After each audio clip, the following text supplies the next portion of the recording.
ভিন্ন সংখ্যাগুরু হিন্দু সমাজকে রক্ষা করার জন্য বাংলা পশ্চিমবঙ্গকে যদি পূর্ববঙ্গ থেকে আলাদা না করা হয় তাহলে ভবিষ্যৎ খুব অন্ধকার তারা অনুভব করতে শুরু করল। সেদিন যখন সারা বাংলা জুড়ে এইভাবে যখন নোয়াখালীতে আমরা দেখেছি এরকম যখন আন্দোলন মানে আক্রমণ, অনেকে দাঙ্গা বলে, আমি সে দাঙ্গার পক্ষে নয়, কারণ দাঙ্গা হলে পরবর্তীতে সে দাঙ্গার রূপ নিচ্ছিল। যখন দেখলো যে আজকে সাধারণ জনমানুষের উপরে এরকমভাবে অত্যাচার চলছে, নরহত্যা চলছে, তখন কলকাতার বুকে গোপাল মুখোপাধ্যায়, যার পাঠার মাংসের দোকান ছিল, যারা গোপাল পাঠা নামে আছে, কলকাতা চেনে, বাংলা চেনে, আর তিনি তার নেতৃত্বে তার দলবল নিয়ে সকলে মিলে সেই মুসলিম লীগের বাহিনীর সামনে রুখে দাঁড়িয়েছিল। আর তারপরে সেই যে নরহত্যা, সেই নরহত্যা ক্ষান্ত হয়েছে।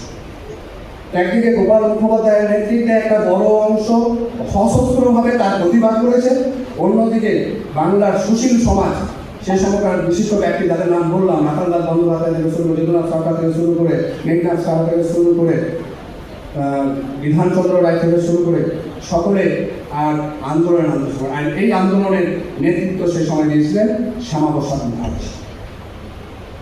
আচ্ছা, শ্যামাপ্রসাদ মুখার্জি, আর তিনি এই সুশীল সমাজের আগ্রহে, সুশীল সমাজের সাথে করে বাংলাকে রক্ষা করার জন্য, যাতে বাংলাকে ভাগ করা হয়, অর্থাৎ সেই সময় সারা বাংলাতে 54.something মুসলিম ছিল, বাকিটা হিন্দু সংখ্যা ছিল।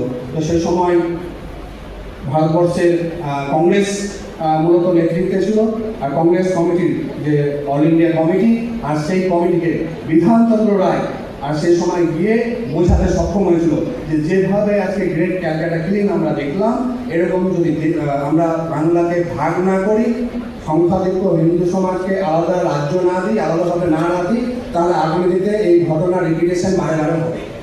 তো তখন পরবর্তীতে দেখা গেল যে যেটা থিওরি, একদিকে পাকিস্তান, একদিকে অখণ্ড বাংলা, এবং যে তিনটা ভাগে ভাগ করে দেওয়া ঘটনা থাকে, আর সেইটা থেকে সরে এসে আর দ্বিজাতি তত্ত্বের ভিত্তিতে আমরা দেখলাম যে না, আলাদা করে মুসলিম মেজরিটি এলাকা পূর্ববঙ্গ, পরবর্তীতে বাংলাদেশ, এবং বাকিটা পশ্চিমবঙ্গ।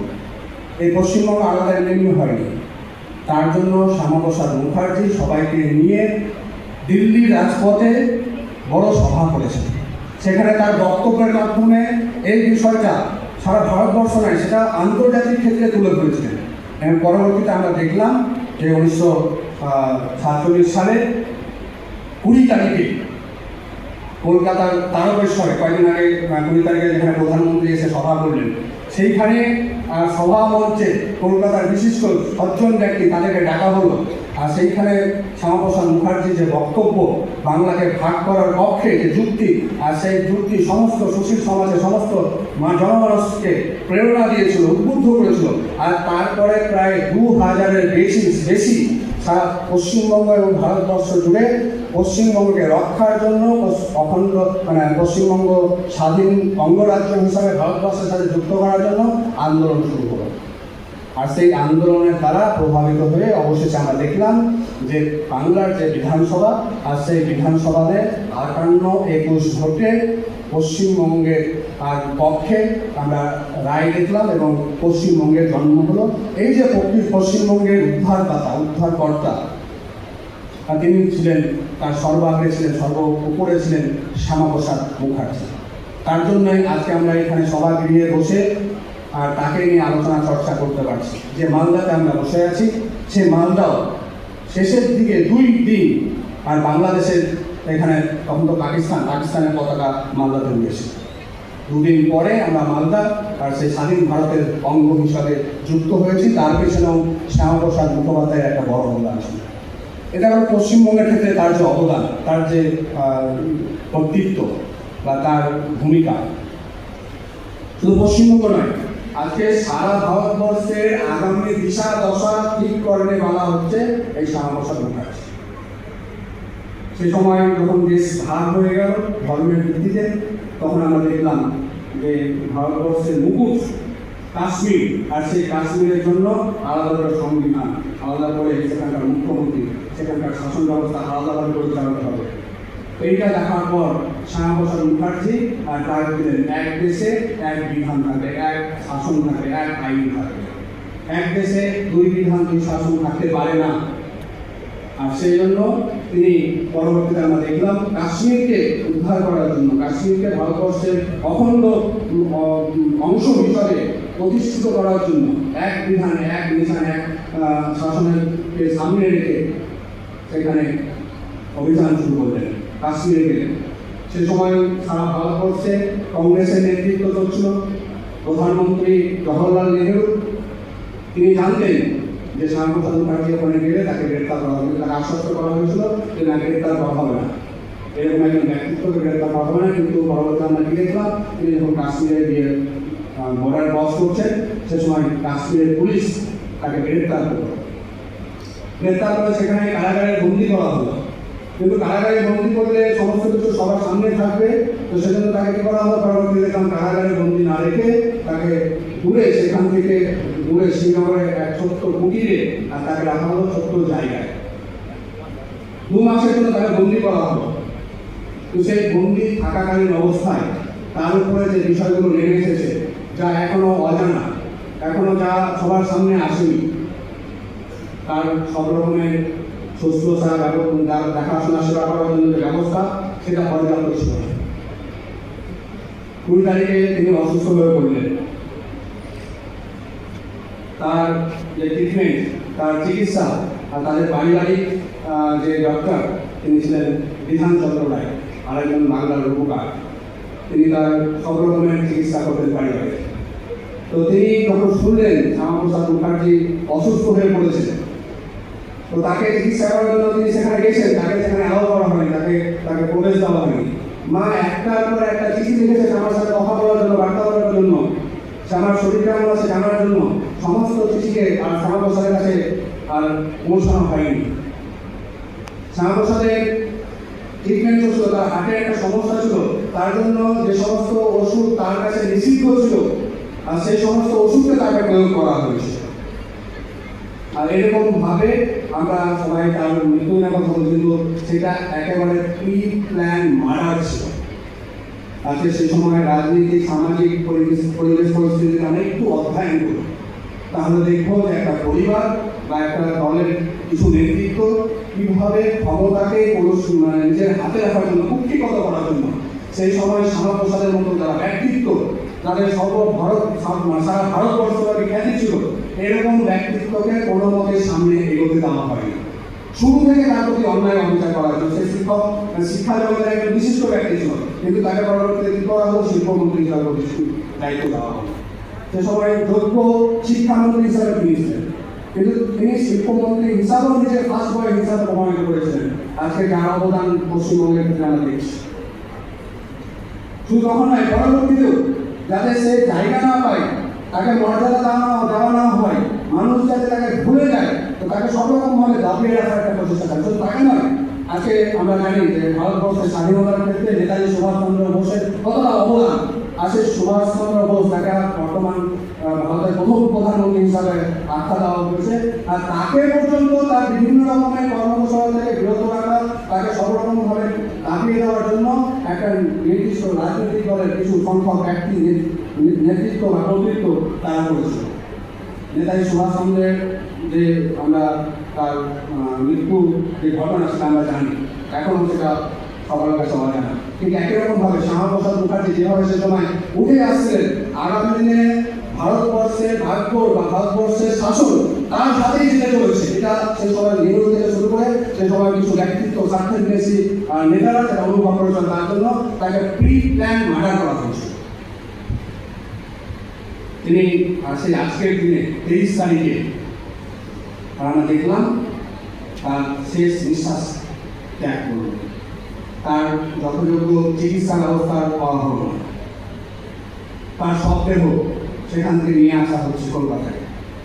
কোনো রকমের সরকারি তাকে যে গুরুত্ব দেওয়া, তাকে মর্যাদা দেওয়া, তার প্রাপ্য সম্মান দেওয়া, আর সেটা কিন্তু সে সময়কার সরকার, তার ভারতবর্ষের সরকার কিন্তু করেনি। মরদেহ কলকাতায় নিয়ে আসা হয়েছে ভবানীপুরে, সরকার না করল। কলকাতার জনমানুষ, কলকাতার মানুষ, পশ্চিমবাংলার মানুষ তার যে অবদান পশ্চিমবঙ্গকে রক্ষা করা, আর সেই অবদানের কৃতজ্ঞতা স্বীকারের জন্য কলকাতা শহরে তার যে শোভাযাত্রা, সেই শোভাযাত্রা আমরা দেখেছি। লক্ষ লক্ষ মানুষ, কাতারে কাতারে মানুষ তাকে শ্রদ্ধা দেওয়ার জন্য কলকাতার ভবানীপুর থেকে প্রায় কয়েক কিলোমিটারের আর শোভাযাত্রা তারা করেছে। সরকার তাকে সম্মান না দিলেও পশ্চিমবঙ্গের মানুষ সে সময় তাকে সম্মান দিয়েছে। সে সময় মা যোগমায়া দেবী তিনি আকস্বরে বলছে, পাশে বিধানচন্দ্র রায় মিস্ত্রি দাঁড়িয়ে আছে, তাকে বলছে যে তুমি এত বড় ডাক্তার, তোমার সোহাতে নাকি একজন রুগী স্পর্শ করলেই সে সুস্থ হয়ে পড়ে, আর তুমি পারলে না আমার স্বামীকে বাঁচাতে? তখন বেশি রায় বলছে, মাসিমা তাকে চিকিৎসার জন্য সব রকমের আমি চেষ্টা করেছি, সব রকমের প্রেসক্রিপশন করেছি, ওষুধপত্র পর্যন্ত তার কাছে পাঠানো হয়েছিল, তাকে খেতে দেওয়া হয়নি। পাশেই দাঁড়িয়েছিল অটল বিহারী বাজপেয়ী, বর্তমান প্রধানমন্ত্রী হয়েছিলেন। তিনি সেই ওষুধের ব্যাগটা নিয়ে আর সেখানে মার সামনে উল্টো করে খাচ্ছেন, তাকে মাসিমা এতগুলো ওষুধ তাকে পাঠানো হতো, তার যদি সঠিক চিকিৎসা করা হতো তাহলে এত অল্প বয়সে শ্যামাকে ভারত ছেড়ে ভাগ ছেড়ে চলে যেতে হতো না। আজকে কিভাবে ষড়যন্ত্র করে আর শ্যামাপ্রসাদের মতো একজন ব্যক্তিত্ব আর তাকে দাবিয়ে দেওয়া, তাকে নিয়ে আলোচনা করা, সারা ভারতবর্ষে আজকে তাকে নিয়ে চর্চা চলছে কয়েক বছর ধরে। কিন্তু পশ্চিমবঙ্গ থেকে তার যে দর্শন, তার যে চিন্তা, তার যে আদর্শ সারা ভারতবর্ষ ব্যাপী হয়েছে, সেই পশ্চিমবঙ্গ আর শ্যামাপ্রসাদ এতদিন বাদ করছিল। বিগত 50 বছরের শাসনে কখনো শ্যামাপ্রসাদের মতো ব্যক্তিত্বকে এখানে জায়গা দেওয়া হয়নি, তাকে নিয়ে আলোচনা করা হয়নি, তাকে নিয়ে চর্চা করা হয়নি। আজকে সময় এসেছে, আমরা অনুভব করেছি তার আদর্শের দ্বারা পরিচালিত হয়ে সারা ভারতবর্ষ আজকে বিশ্বগুরুর আসনে অধিষ্ঠিত হতে চলেছে। আজকে ভারতবর্ষে রাজনীতি তার দ্বারা প্রভাবিত হচ্ছে, তার চিন্তন দ্বারা এগোচ্ছে। যে রাজনৈতিক দল আছে সারা ভারতবর্ষ ধরে শাসন করছে এবং যোগ্যতা দক্ষতার সাথে ভারতবর্ষকে বিশ্বর দরবারে তুলে ধরছে এক অভিনব বা উদ্বুদ্ধ শক্তি হিসাবে, বিশ্বগুরু হিসাবে। আর সেই ধরনের ব্যক্তিত্ব তাকে আর বাংলাতে আমরা প্রাপ্ত করে রেখেছিলাম। আজকে আগামী প্রজন্ম, আগামী যে দেশের ভবিষ্যৎ, ছাত্র সমাজ, যুব সমাজ, আর তার সামনে শ্যামাপ্রসাদের যে অবদান, আর সেই অবদান তুলে ধরার সুযোগ এসেছে, সময় এসেছে। আর সেইটাকে সামনে রেখে পশ্চিমবঙ্গ সরকার আজকে সারা বাংলা জুড়ে তাকে নিয়ে আলোচনা, চর্চা, বিভিন্ন রকমের সেমিনার, কুইজ কম্পিটিশন, প্রবন্ধ লেখা থেকে শুরু করে সব রকমের ব্যবস্থা করেছে। তার জন্য পশ্চিমবঙ্গ সরকারকে অনেক অনেক ধন্যবাদ জানাই। আজকে পশ্চিমবঙ্গে যে আদর্শের দল প্রতিষ্ঠিত হয়েছে আর তারও উত্থান পশ্চিমবঙ্গ থেকে হলেও এতদিন সেই দলের এখানে মর্যাদা ছিল না, কিন্তু আজকে সময় এসেছে, আজকে মানুষ জাগরিত হয়েছে। সত্য কখনো লুকিয়ে রাখা যায় না, সত্য সর্বদা সমস্ত কিছু ভেদ করে উঠে আসে, আর সেটা আজকে প্রমাণিত হয়েছে। আজকে আমার এই বক্তব্যের শেষে সকলের কাছে এখানে ছাত্রছাত্রী যারা আছে, অধ্যাপক অধ্যাপিকা, সকলকে আহ্বান করবো যে শ্যামাপ্রসাদ আর তিনি ভারতবর্ষের যে মূল আদর্শ, মূল চিন্তন, মৌলিকতা, ভারতবর্ষের সংস্কৃতি, ভারতবর্ষের ধর্ম, আর সেই ধর্মকে প্রতিষ্ঠা করার চেষ্টা করেছেন। সেই ধর্মের যে মূল দুটো তিনটে বক্তব্য, সেই ধর্মে আমরা বলি, ভারতীয় সংস্কৃতি আমরা বলি সর্বে ভবন্তু সুখিনঃ, আমরা বলি বসুধৈব কুটুম্বকম, আমরা বলি অতিথি দেবো ভব। যেখানে অতিথি দেবো ভব আছে, যেখানে বসুধৈব কুটুম্বকম আছে, সেখানে কখনো আঞ্চলিকতা বা চান্স বা তাদের কোনো সুযোগ থাকতে পারে না। আঞ্চলিকতাবাদের যে প্রসার সেখানে থাকতে পারে না। তো সেই জন্য আঞ্চলিকতাবাদের কোনো প্রশ্রয় এখানে হবে না। যেখানে সর্বভবন্ত সুখী হওয়ার কথা আমরা বলি, সেখানে কখনো সাম্প্রদায়িকতা থাকতে পারে না। সাম্প্রদায়িকতা থাকলে সর্বভবন্ত সুখী হওয়া থাকতে পারে না। তো সেই জন্য শ্যামাপ্রসাদের যে আদর্শ, শ্যামাপ্রসাদের যে চিন্তন, সেই চিন্তন আগামী প্রজন্ম আমাদের আচরণে, আমাদের ব্যবহারে ভারতীয় সংস্কৃতি, ভারতীয় পরম্পরাকে সামনে রেখে এগিয়ে যাব এবং তার জীবন দর্শনকে আমাদের জীবনেও নিজের আত্মস্থ করা, নিজের জীবনে আচরণে নিয়ে আসা, এরকম একটা চেষ্টা করবো, যাতে করে আমার যে সোনার বাংলা আগামী দিনে আবার সারা বিশ্বের মধ্যে, আগে বলা হতো যে what Bengal things today India things tomorrow, সেই বাংলাকে আমরা পিছিয়ে পড়েছি, কিন্তু আজকে শ্যামাপ্রসাদের আদর্শকে সামনে রেখে বাংলার, ভারতবর্ষের সমস্ত মহাপুরুষ, সমস্ত ব্যক্তিত্বের জীবন চরিত্রকে সামনে রেখে এই বাংলাকে আবার সেই বিশ্ব দরবারে, ভারত বাজারে আর শ্রেষ্ঠ আসনে বসাবো আমাদের ব্যবহারের দ্বারা, আমাদের চরিত্রের দ্বারা, আমাদের আচরণের দ্বারা এবং আমাদের কর্মকুশলতার দ্বারা। এইটুকু আহ্বান রেখে আমার যে বক্তব্য, সেই বক্তব্য শেষ করছি।